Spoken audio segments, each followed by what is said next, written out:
Hello పిల్లలు, task 27 అనేది వాహనాలను చూపించడం, వాహనాల గురించి కథలు చెప్పడం, మరియు వాహనాలను గీయడం, వాటిలో రంగులు నింపడం. ముందుగా పిల్లలకు మీ ఇంటి దగ్గర్లో ఉన్న అన్ని వాహనాలను చూపించండి. ఇప్పుడు మనం కొన్ని వాహనాలను చూద్దాం. బస్, ట్రాక్టర్, కార్, పడవ, aeroplane, car, scooter, motor cycle, auto rickshaw, taxi, truck, train. పిల్లలకి కథలు అంటే ఇష్టం. ఇప్పుడు మనం పిల్లలకు కథలను చెప్తాం. పిల్లలు, ఈరోజు నేను మీకు కార్ గురించి ఒక కథ చెప్తాను. ఈ కథ పేరు రవిమామ మరియు అతని కార్తో ఒకరోజు. అనగనగా ఒక చిన్న గ్రామంలో ముగ్గురు పిల్లలు అను, కబీర్ మరియు మీనా ఉండేవాళ్ళు. ఒక ఉదయాన్న వాళ్ళు రవిమామను చూశారు. ఆయన వాళ్ల గ్రామంలో కార్ డ్రైవర్ కార్ కడుగుతున్నారు. హలో రవిమామ అని వాళ్ళు కేకలేశారు. హలో మిత్రులారా అని చిరునవ్వుతో పలకరించారు. ఈరోజు మీకు కార్ల గురించి తెలుసుకోవాలని ఉందా? పిల్లలు ఆతృతగా అవును అంటారు. ఆయన కార్ గురించి చెబుతూ ప్రారంభించారు. ముందుగా ప్రతి ఉదయం కార్ను కడిగి శుభ్రం చేసుకుని మెరుపుని ఉంచుతాం. పిల్లలు రవిమామ ని ఎంతో ఆసక్తిగా చూస్తున్నారు. ఎందుకంటే రవిమామ ఒక నీటి పైప్, స్పాంజ్ ని తీసుకుని కార్ని శుభ్రం చేయడం మొదలుపెట్టాడు.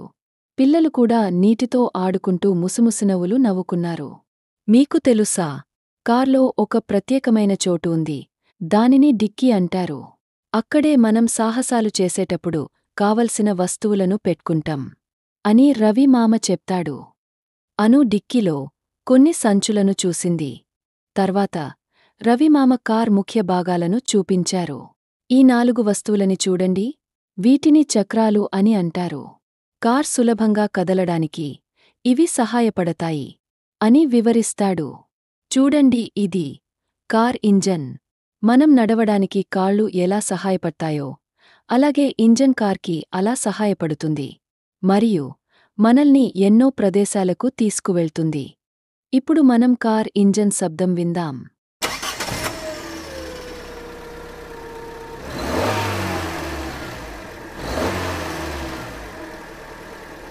మరియు ఈ పెద్ద చక్రాన్ని స్టీరింగ్ వీల్ అంటాం. మనం కార్ను తిప్పడానికి దీన్ని వాడతాం. పిల్లలు బండిని తోలుతున్నట్టు నటిస్తూ వ్రూం వ్రూం శబ్దాలు చేస్తూ చక్రాన్ని తిప్పుతున్నారు. ఇప్పుడు కార్ హార్న్ శబ్దం విందాం. సూర్యుడు అస్తమించే సమయంలో రవిమామ ఒక స్విచ్ను ఆన్ చేశాడు మరియు హెడ్లైట్స్ వెలిగాయి. ఇప్పుడు మనం చీకట్లో కూడా చూడగలం అని అన్నాడు రవిమామ. అనుకోకుండా వర్షం పడటం మొదలైంది. అప్పుడు రవిమామ వైపర్స్ వాడే సమయం వచ్చింది అని చెప్పి విండ్షీల్డ్ శుభ్రం చేయడానికి వైపర్స్ ఆన్ చేశాడు.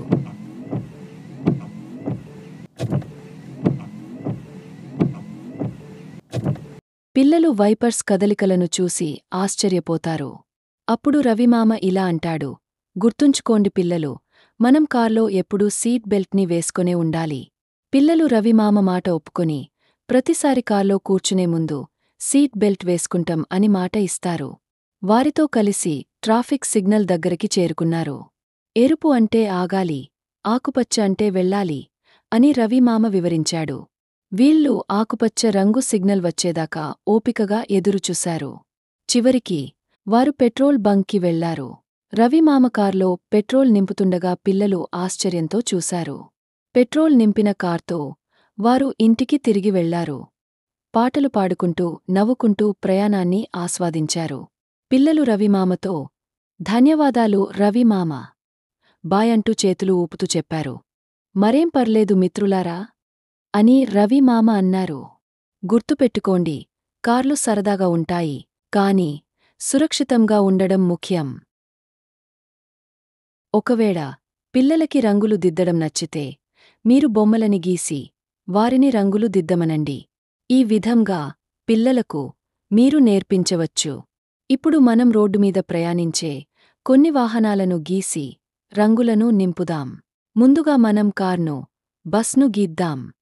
రండి, కార్ బొమ్మను మరియు బస్ బొమ్మను గీసి రంగులను నింపుదాం.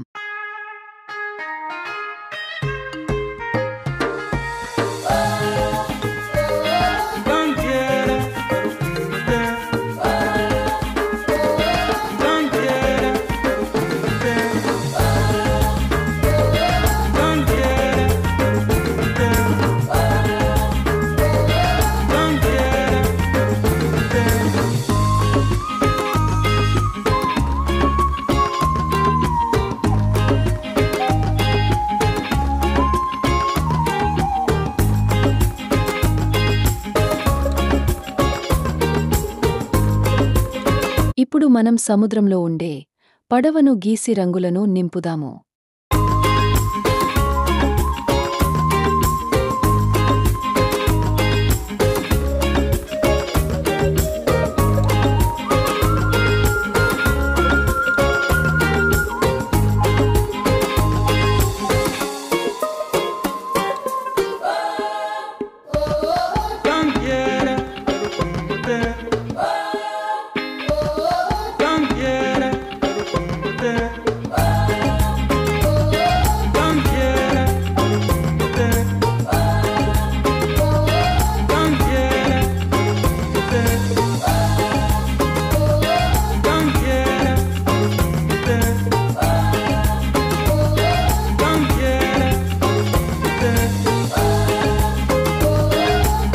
ఇప్పుడు మనం ఆకాశంలో ఉండే ఏరోప్లేన్ను గీసి రంగులు నింపుదాము.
మీరు ప్రతిరోజు పిల్లలకు ఒక కథ చెప్పడానికి ప్రయత్నించండి. మేము కూడా కొన్ని కథలను చేశాము. యూట్యూబ్లో పిల్లల కోసం చాలా కథలు ఉన్నాయి. మీరు అవి కూడా పిల్లలకి చూపించచ్చు.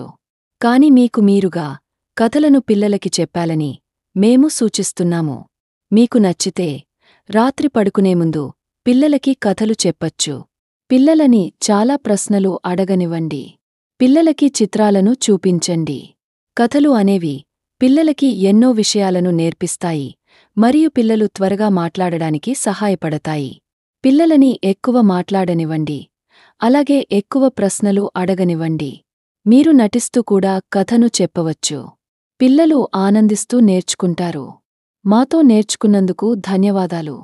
మీకు మంచి రోజు కలగాలి.